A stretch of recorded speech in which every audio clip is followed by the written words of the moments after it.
What's up guys, it's Neekits, and welcome back to another video. If I sound tired, that's because I am. I'm at the ripe old age of time to go to fucking college, get out of the house. So, essentially what I guess that means is every 3 days I'm gonna get an email telling me to do a thing that I don't know how to do. And that's just lovely. So I spent the whole day today doing that, and this video is supposed to go up today. So that's a whole problem in itself. But you know, I have a script written out for this thing. I decided to do this to myself. I'm going to keep to my posting schedule if it kills me, and we're just gonna get through it. So without further ado, let's talk about Kagan, huh? So, Kagan Baby's room here is the second in my Isometric room series. He's a plant/earth elemental, and he practices learn magic. He's my white-tailed deer OC, and he's a white-tailed deer solely because I think they're one of the prettiest kinds of deer. That's it, that's the whole reasoning, and I will not apologize for it. A lot of his lore and stuff is probably inconsistent with being a white-tailed deer because I don't really know that much about them yet. But that's neither here nor there, and I don't care. He's the OC that I've had for the longest time, going back 6 years, I think, to middle school when I started making OCs, and I kept deleting all of his companions around him because I just didn't like the story as much anymore. But no matter how many times I would delete the cast around him, he would always survive, and then I'd have nothing to do with him, and he'd just be there. So in the end, I'm kind of just deciding to let him have the story I planned out for him initially, and build a magic world around him so he can finally have actual friends, and I can stop having one singular OC who floats about in limbo, doing nothing. This is actually the first isometric room I did, technically, which is why there's this really awful looking sketch on screen in the beginning. It's just really horrible because I had no idea how to make isometric rooms properly at this point. At all. These are my first. So everything was too big and it was out of proportion and it was just the worst, so I scrapped it and I started over. It started going way better though the second time once I understood what kind of scale I was working at and got the initial perspective on the room right and just gave myself room to actually draw, and that's the one that you're watching right now.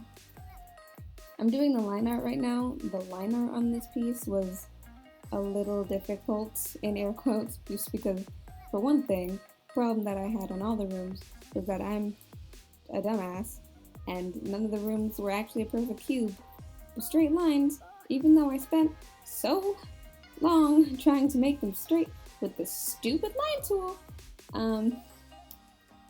And I gave him a carpet-looking rune leaf thing on the floor, really just for aesthetic purposes, but then I had to make a whole circle in perspective, which was just a whole problem.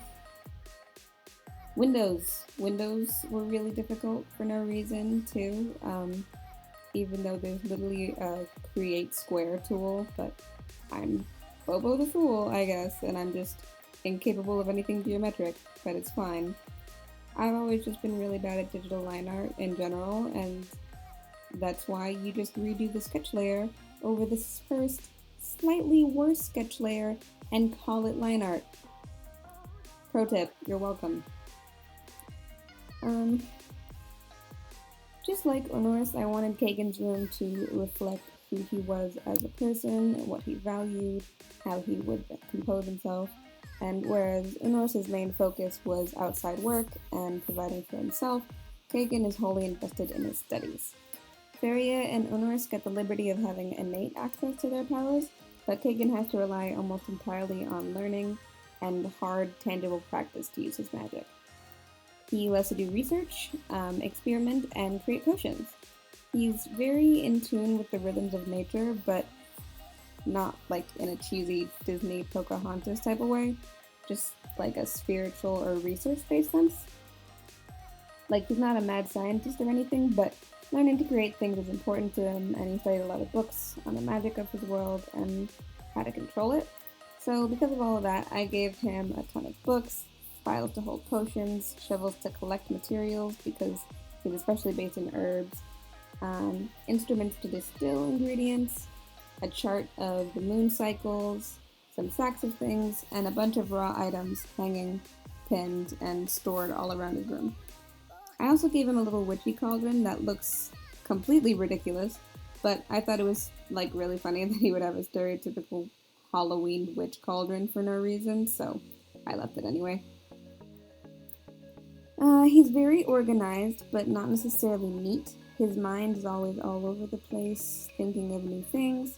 So he's got leaves scattered around his room and a makeshift rope storage system above his bed, but he also has shelves and specific areas where things go, and his bed is very clean. He has the most normal looking bed out of them all too, just because he was the first one and I hadn't thought of doing anything else yet. His room is definitely the most normal out of the three, since I hadn't warmed up into super creative decor yet when he was the first sketch, but I still think it's really interesting, and it was my favorite when I finished. Despite how organized it is, I put some writing on the walls too. It's super faint until I color it, but I wanted some visible evidence of him living in it, and I feel like he has a very troubled and busy mind, and he would have to write things down quickly at his desk mid-project or in the middle of the night or something before he forgot so he could remember it in the morning. Let's be honest though, most of us think we're writing the next scientific breakthrough in physics at 3 a.m. in the morning and then wake up like, what the fuck was orange juice is a murderer with apples, 3 question marks supposed to mean? And he is not immune. He's so smart, but he's also a dumb little baby, and I love him. All 3 of the characters I did little baby beds for their animal companions, and for some reason I just love this one so much. He just threw like a whole bunch of leaves down on the floor and fluffed it up and went, bed.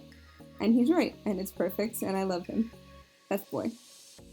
The colors for this room were probably the easiest, if only for the fact that it's almost entirely monochromatic green, with some earthy browns, like, on the table, and nothing else. I honestly think it turned out the best, though, color-wise, out of the 3 rooms, just because Unor's had some colors that might have been a little out of whack with the scheme sometimes, like the fire and the blue I wasn't sure about. And Faria's coloring process was an actual nightmare that we will get to when and only when I get to her video, because it was traumatic and I don't even want to talk about it. So, God bless this little man and his very neutral, sensibly colored, easily palatable taste in color theory. So yeah, you can see me refining the line art, flipping the canvas a little bit, just making sure everything looks good before I colored it. I was really invested in these rooms. I had a lot of fun doing them, even though they're really out of my comfort zone and I'm not really that good at it. But it's really fun exploring these characters, and I've been wanting to do things with them for a while, just to figure out their personality and who they are as people, and it made me really happy to get to do that. So, you know. And I don't know, I think the colors turned out really nice for this one. I spent so long on the other ones, guys. I got professional color palettes and everything, and I went and took images and I stole colors from them, and just nothing works.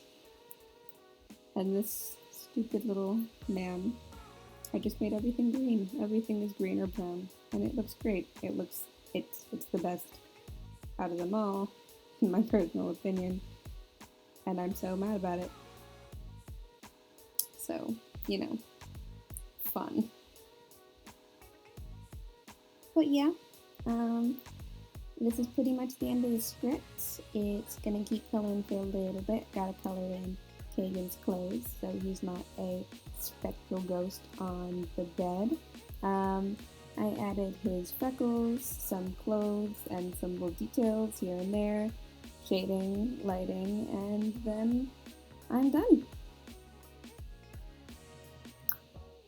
Since Kagan means so much to me, this room is really fun for me to do, and I can't wait to start on Fairy's video. I have a lot of rough footage already edited down so that I just have to do the voiceovers and sprite stuff over them, so these videos only take like a day to make. I'm planning to post these on Thursdays for no particular reason, that just happens to be when I upload the first one, and I need to keep myself to a schedule. That said, I might decide to make some more or less edit-heavy videos in between, so look out for any new videos on my channel. There will be 2 other videos over there for you to click on and a button to subscribe. Feel free to like this video if you enjoyed it, and have a lovely day. Bye!